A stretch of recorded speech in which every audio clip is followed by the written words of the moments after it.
Welcome.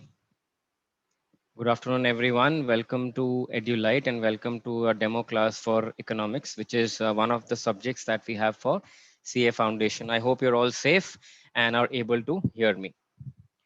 Okay, wonderful. Let's get started. So today's class is about economics, and the topics that we're going to talk about would be demand and supply. So at this point in time, I'll request Nitish if you could just go to the next slide. So when we look at today's topics, we will understand what is demand, what is supply, what are some of the determinants of demand, how do we know what will impact demand, how much will goods be demanded, how do we understand how much will be supplied, who will supply, what will be the prices. So all of these are some of the determinants of demand and supply, which is what we understand. And ultimately, once we've understood the concepts, we'll try and test our understanding in terms of the concepts and the practical application. Now, before I get started, I'll just quickly introduce myself to all of you. My name is Akhil, and I am a tutor with EduLite. I'm also the category lead with EduLite. I'm myself a chartered accountant with about 17 years of working experience with companies like Google, American Express, HSBC, and Ernst& Young, and I am a passionate educator. Right. So let's get started. Let's move on to the next slide and let's look at what is the definition of demand. So I'll read the definition. It might sound complicated, but then we'll pick up smaller elements from it, understand with the help of an example. So demand refers to quantity of a good or service that buyers are willing and able to purchase at various prices during a given period of time. So 4 5 things that we need to keep a note here. First, let's pick up the keywords from the definition. So first will be quantity. There has to be a quantity that the customer will or the consumer will demand for. It could be one, it could be in hundreds, it could be in thousands, it could be in kgs, depending on what is the good or service that I'm purchasing. So the first word that you need to keep in mind from a demand perspective is quantity. The second word that we'll keep in mind, it could be related to either goods or services. So if it is a manufacturing organization, we'll refer to goods, or we call it as finished products, which are ready to be sold to the consumers. And if it is a service industry or a service organization, their products are nomenclated as service. So that's the second element to keep in mind. The third important element will be buyers. Now, who are buyers? We are all buyers of goods and services. So we buy things for home, we buy grocery, we buy food, we buy shoes, we buy apparel. So we are all consumers of different products and we are referred to as either consumers or buyers. And the next element will be willing to purchase. So one is, okay, I want to purchase. So today I say that, okay, I want to go and purchase a Ferrari. So that's an aspiration that I have. I want to go and purchase. Am I really purchasing it? The answer is no. So there has to be a willingness to purchase a particular product. The second important element will be able to purchase the product. So I might want to purchase anything that I want to, but do I have the ability to purchase? So ability to purchase will mostly be backed up with the purchasing power. Do I have the income? Do I have the resources? Do I have the money to actually go and buy that particular product? So those are the few words that we'll have to keep in mind. And finally, the word that we need to keep in mind is price. Now we're not living in a society wherein we are doing a barter system, that I give you something and in return of that you give me something. We're living in a society wherein whatever you want to buy, you have to pay a price for it. Now it could be in different currencies, it could be in cash, you could do an online transfer, but the base denomination for anything that you buy will have to be a currency, will have to be money. Now with these five elements in mind, let us look at a quick example which is right here in front of the screen. Now, let's say there is a boy and he desires to buy a bicycle. So he is growing up and he's looking at friends, they have bicycles, they're running with the bicycles here and there. So he also thinks that, okay, I also should have a bicycle or I want a bicycle. So this is where he is thinking in his mind. He's not going to buy. We don't even know whether he'll be able to buy it or not, but there is a strong desire in his mind that I want to buy. Now, it could be an electric bike, it could be a small bike, it could be a big bike, it could be any kind of a bike. So there is a desire for buying a product. In this case, it is a bicycle. Now, let's say he goes and discusses with his father that all my friends have these fancy bicycles and I kind of envy them when they ride. So is it possible that you also help me get a bicycle?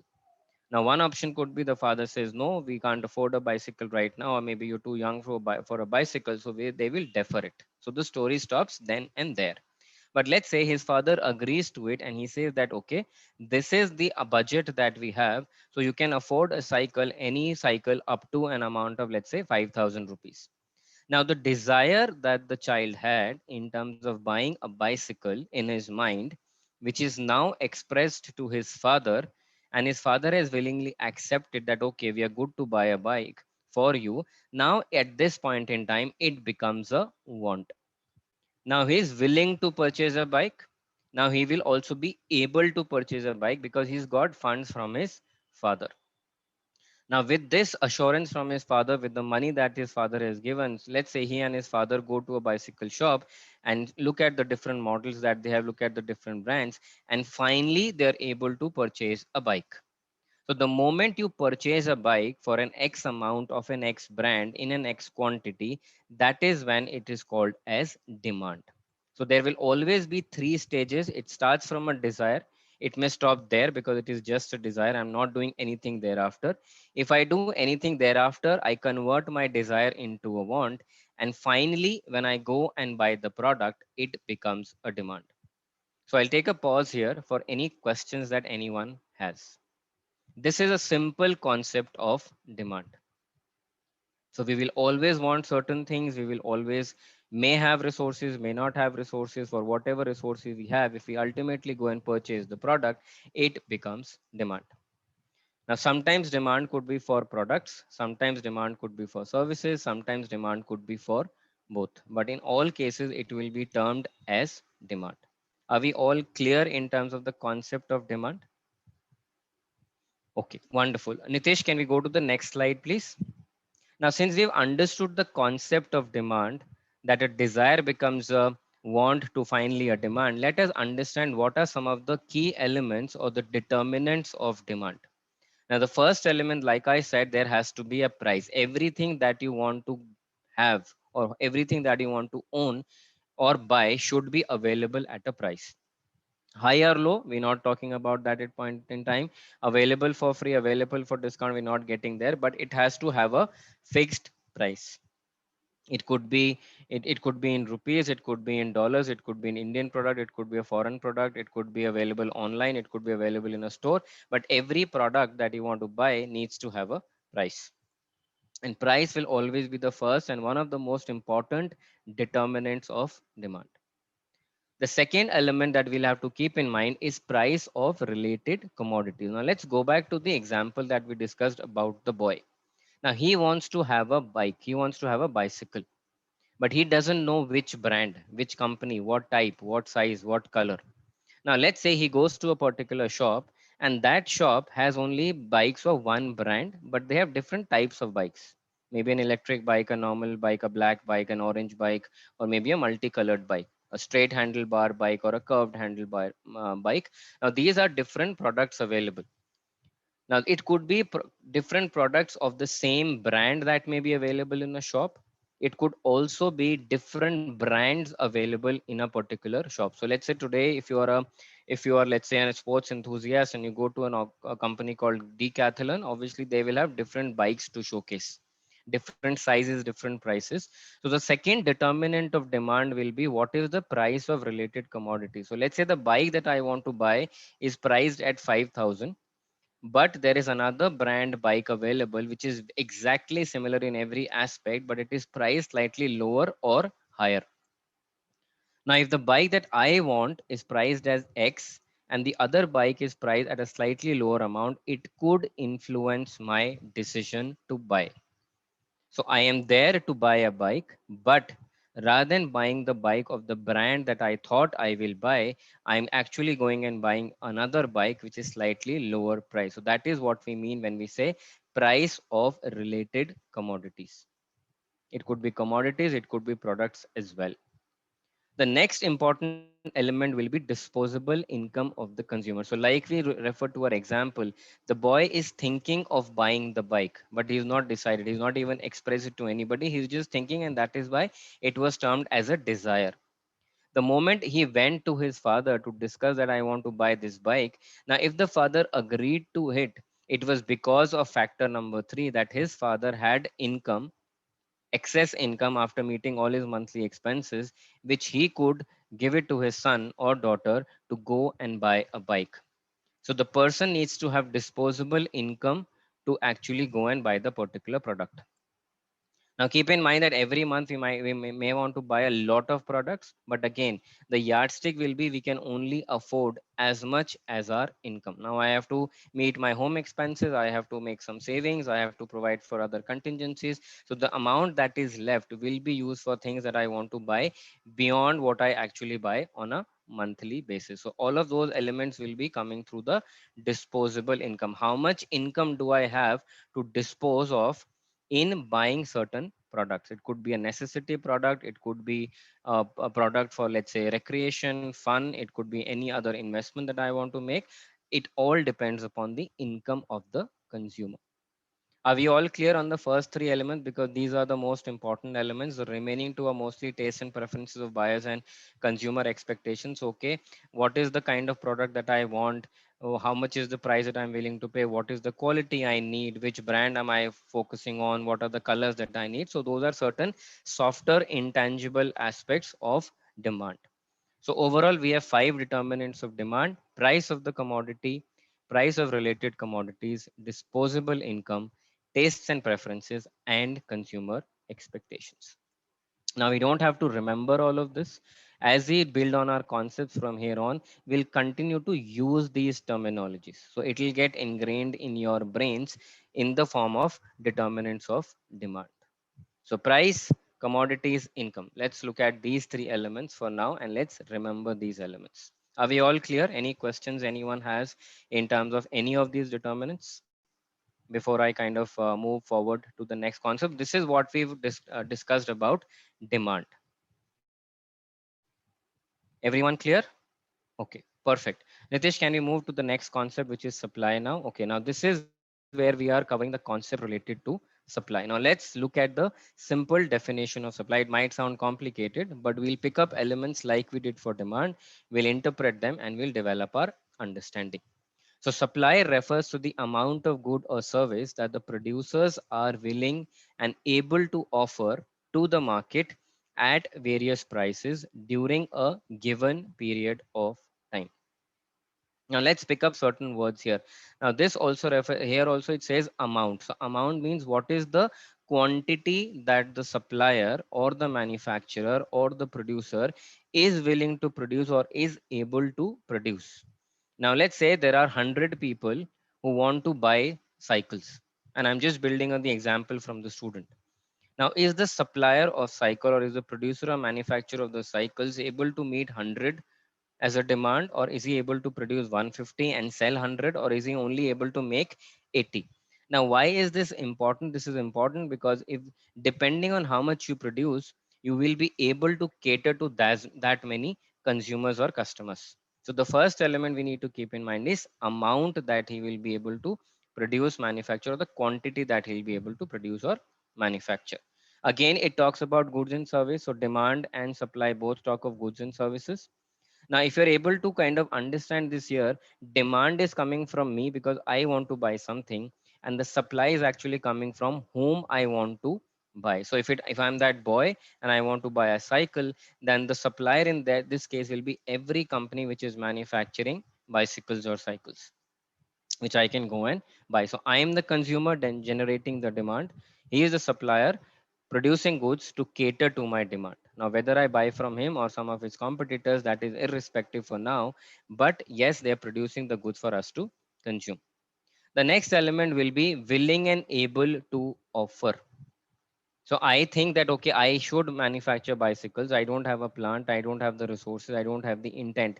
Now that's not what we're talking about here. We're talking about suppliers. We're talking about manufacturers and producers who are actually producing those goods. So they need to have the resources. They need to have the money. They need to have those machinery, and they need to be able to make the final product. So that's element number three: willing and able to offer, willing and able to manufacture, willing and able to produce. The next element is various prices. So obviously, if they have multiple products in a particular category, then obviously they will vary in terms of prices. It could be because of features, it could be because of quality, it could be because of colors, whatever could be the reason, but they will have a range to offer. And it should be in a given period of time. Now, let me just draw an analogy for here. Now, when we look at accounting, we say that profit and loss account is for the period. And when we say balance sheet, we talk about balance sheet at a point in time. So this similar element can also be applied to demand and supply. So does anybody want to take a guess? Okay, if profit and loss is over a period of time and balance sheet is at a point in time, where will demand fit? Is it a profit and loss concept or a balance sheet concept, or and where will supply fit? Does anyone want to take a guess? And don't worry, there is no right and wrong, because if it is wrong, I am here to correct, and if it is right, then we are here to appreciate that it is correct. Yeah, so let's understand this here. Demand is always like a balance sheet concept. It is at a point in time. I have a demand for buying a cycle today. I go and buy it. That's end of demand for me for a cycle. Now I will not go and purchase cycles every day or over a period of time. I might go for an exchange of a cycle after some years. I might go for buying another cycle for some year, give my old cycle to somebody. So demand is always at a point in time. So if you want to relate accounting and economics, obviously balance sheet and so if you are demanding something, if you're supplying something, those elements ultimately become transactions and end up in accounting. But for the sake of simplicity, because balance sheet is at a point in time, demand is also a concept which is at a point in time. And similarly, like a profit and loss account, which is a flow of transactions over a period of time, which is generally 12 months because our financial year is for 12 months, supply is also over a period of time. How much is the manufacturer or producer able to produce, number of cycles that they're able to produce over a period of time? Now, it could be my monthly production capacity that I'm able to produce 10,000 cycles every day. It could be over a period of time, I can produce, let's say, 50,000 cycles. It could be anything else, but it has to be looked at from a over a period of time. Are we all clear? Any questions on supply? Any questions on the period of time versus at a point in time? So I'll take a pause here for any question that anyone may have. Okay, now similar to demand, the next element that we will look at is what are some of the determinants of demand. Now again, it looks like a long list, but let's focus on some of the key elements from here. So first and foremost, price was relevant in demand, and price is also relevant in terms of supply. Now there it was from a consumer's point of view, how much would I want to pay for a particular product? Here it is how much the producer, the manufacturer would want to charge from the customer. Now we just keep it at price for now, but later when we develop our understanding and we bring accounting and economics together, then we will look at, okay, there are concepts like discounts, there are concepts like if you pay in cash, you will get a lesser price, all of that will come. But for now, let's look at the one determinant is price. Everything that I'm willing to manufacture, willing to produce has to be at a price. The second element there we had price of related commodities. Here also it will be price of related commodities, because if I am a company manufacturing cycles and I know there are 10 other companies manufacturing cycles, I need to know the range of price that those companies are charging. Now it could be possible that I also price the product similarly. It could be possible I price the product on the lower spectrum of the pricing because I want to enter the market and I want to capture the market. And we'll pick up a lot of examples as we deep dive into some of these concepts in subsequent classes. Sometimes the price could also be higher in terms of what is that I'm charging for those products. Now, how do we price it? That will be a separate concept that we'll get into. But for now, let's look at that. One will be the price of my product, the product that I manufactured. And second, it has to be comparable to the prices of other similar products or commodities available in the market from my competitors or from other suppliers. The next important element that we have here is the price of factors of production. Now, factors of productions are those elements which help you actually manufacture the product. Now, let's say I'm manufacturing a cycle. Now I need a raw material to be able to manufacture the cycle, and raw material for the body of the cycle will be different as compared to the tire of the cycle, as compared to, let's say, the lights of the cycle, or even the brakes and pedals of the cycle. So factors of production could be the raw material, factors of production could be the labor that will help me produce, factors of production could also be the machines that I'm using, factors of production could also be the money that I need. So all the resources that I need to be able to make a product from the stage of the raw material to the ultimate finished product, those are actually the prices of factors of production. Now, why are these important? Now, these are important because the input cost will determine how much will I be able to sell my output for. So if my raw materials are expensive, obviously the end product will be expensive, because companies will also build in a buffer which is called as a profit or a margin. But if the price of the factors of production are relatively less, or are they are lower, then obviously it will have an impact on the selling price. So factors of production cumulatively, obviously they're available individually, but when we look at the cost of production of a particular product, we'll have to combine all of them. So factors of production will determine the cost, and basis that cost, I'll be able to determine the selling price of my product. So if I have to draw a correlation here, point number one, how do we get the price of the good? The first element will be the price of the factors of production, because that will become my cost. Now, when I get my cost, I add a buffer to it, which is my margin or profit, and that is when I get my selling price. Now, we're not getting into elements of direct cost and direct cost, because those are elements we will build on later. For now, we need to know my input cost, which is from my factors of production, add a buffer, and you get your price of the product. Now, some of the other elements will be nature of competition, industry size. So we've been talking about different suppliers, different competitors who are manufacturing similar products, maybe more variety at higher price, lower price. Number of sellers again determines the number of competitors in the market. So in the bicycle space, you look at, maybe there could be double digit number of companies selling different kinds of cycles. Now, some suppliers might only be selling cycles for kids. Some might be selling only for adults. Some might be selling for both these categories. And then finally, we have the government policy. Now, government policy will have a lot of impact on every industry. Now, if government raises their taxes, your factors of production might become expensive. If government changes policies, changes technologies, withdraws some exemptions that were earlier available, that could have an impact on my selling price as well. Government could also bring in policies which could increase demand. Like, for example, if we take a very recent example here, these days the government of India is on a big push when it comes to electric vehicles. So electric vehicles till about 2-3 years did not exist, but now the demand is coming up. Now it is not because people want it. Yes, people want it, that's one of the factors, but the push that is coming in is because of government policies.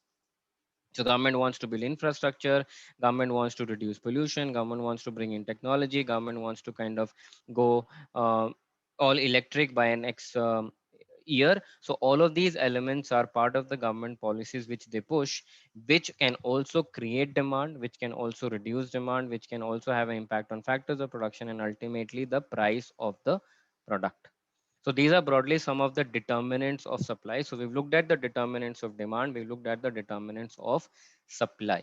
So if you look at price is common, price of related goods is also common. Here is one element which is different, which is factors of production, because those relate to input.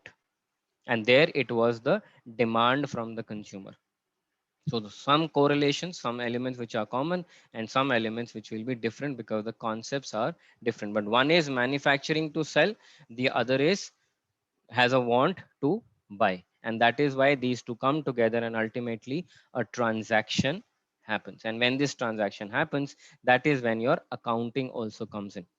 So if you look at it, the demand and supply is also could also be thought or understood as the foundation for a transaction, which ultimately gets into your books of accounts, financial books of accounts, and you're able to prepare your financial statements. So is everyone clear on the determinants of supply, determinants of demand, concepts of demand and supply? Any questions anyone has?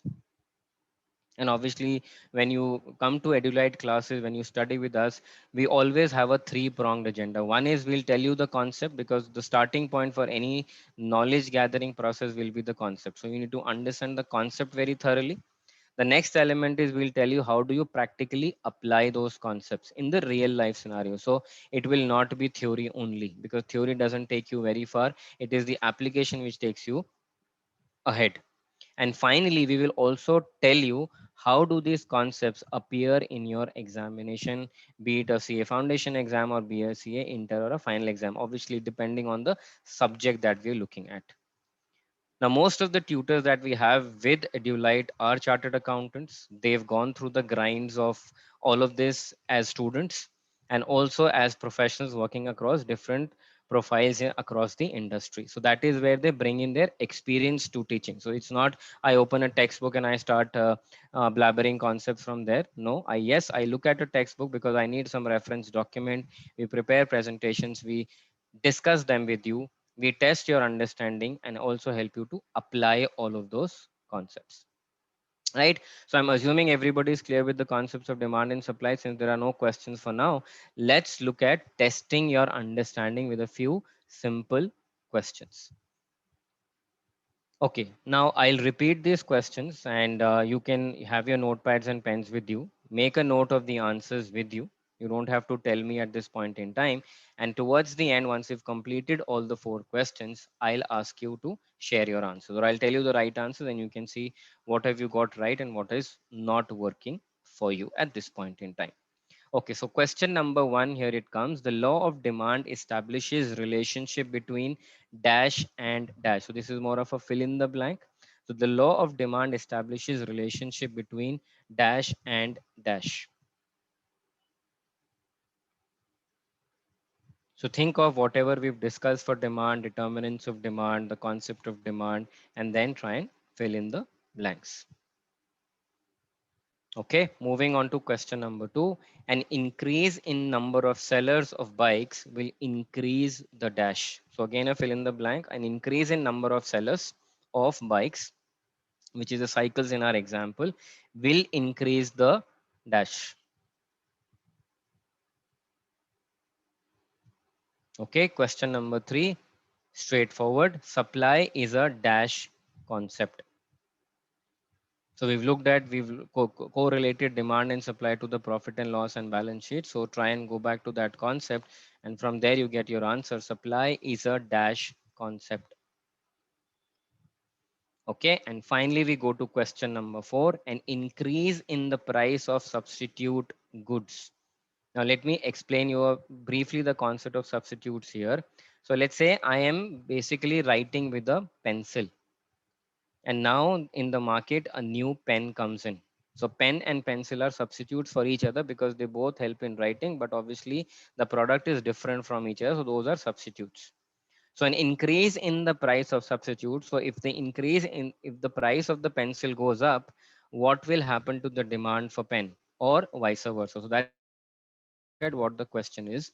An increase in price of substitutes, which is in our example, let's say pen B, will dash the demand of given good, which is pen A. So take pen B to be a pencil, take pen A to be a pen. So if your price of the pencil goes up, how will it impact the demand for a pen? Okay, great. So we've all looked at the questions. Now let me look at the answers for you. Okay, let's start with the last question. An increase, we'll go in the reverse order. And Nitish, if you can just start putting those answers on the chat so that students also have a record of it. And we're starting with question number 4. An increase in price of substitute goods will dash the demand of given good. So if the price of one good is increasing, the demand for that product will fall and the demand for the other product will increase. So the right answer here is will increase the demand of given good. Are we clear? So Nitish, we can just type in those answers on the chat as well so that students have a reference for it, given that this is a recorded session. Okay, the next element is supply is a dash concept. So supply is a flow concept because we said that supply happens over a period of time. So supply is a flow concept. That's the right answer for this question. An increase in number of sellers of bikes will increase the dash. will increase the quantity of goods produced. So it will increase the quantity. An increase in the number of sellers of bikes will increase the number of goods produced. And finally, we come to question number one. The law of demand establishes relationship between quantity demanded and price. So if the price is low, the demand will be high. If the price of goods is high, then the demand will be low. So these are the answers to the four questions we have. So I hope everybody's understood the concept, understood the questions here. Any questions anyone has at this point in time? Okay, wonderful. Now, Nitesh, if we just go to the last slide. Now, as part of the class, what we also look at is we try and summarize whatever you understood so that you know the key bullet points that you've learned in the session today. So the first element is we looked at the meaning of demand and supply. What is demand, what is supply, and we correlated that with the help of an example, which was the boy wanting to buy the bike in the demand side and a company who is manufacturing the bike on the supply side. We've looked at the factors determining demand and supply. So what are the determinants of demand? What are the determinants of supply? What are some of the elements which are common? And the third element is we looked at what is the law of demand and supply all about? How does it work together? And then we finally answered some of the questions, which is where we tested our conceptual understanding. So that's what we wanted to cover as part of demand and supply. And obviously, this is part of your economics paper for CA Foundation. So I'll take a pause here. Any questions if you have, or Adiba, any questions that you've brought in as part of your conversations with the students, me and Nitish will be happy to answer those for you.